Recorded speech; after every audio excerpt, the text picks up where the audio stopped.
आज आपण प्रसाद घ्यायला आलो आहेत. संत तुकाराम महाराजांच्या दिंडीचा आज मुक्काम आहे. आकुर्डी खंडोबा माळ मंदिर आहे इथे. त्यानिमित्त आपण दर्शन घेतलं पालखीचं आणि महाप्रसादाचा लाभ घेतला पूर्ण आमच्या फॅमिलीने.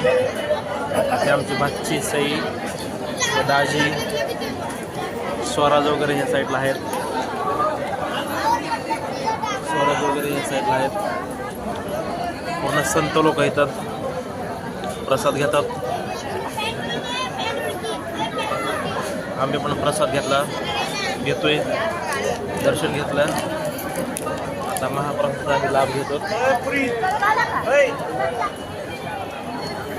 त्या साईडला पण काही लोक जेवण करतात, संत. इकडे बाबा जेवतात. आज दिंडीचा मुक्काम आहे इथं आकुर्डी खंडोबा माळ मंदिर इथे. त्यानिमित्त आपण व्हिडिओ शूटिंग केलेलं आहे. धन्यवाद.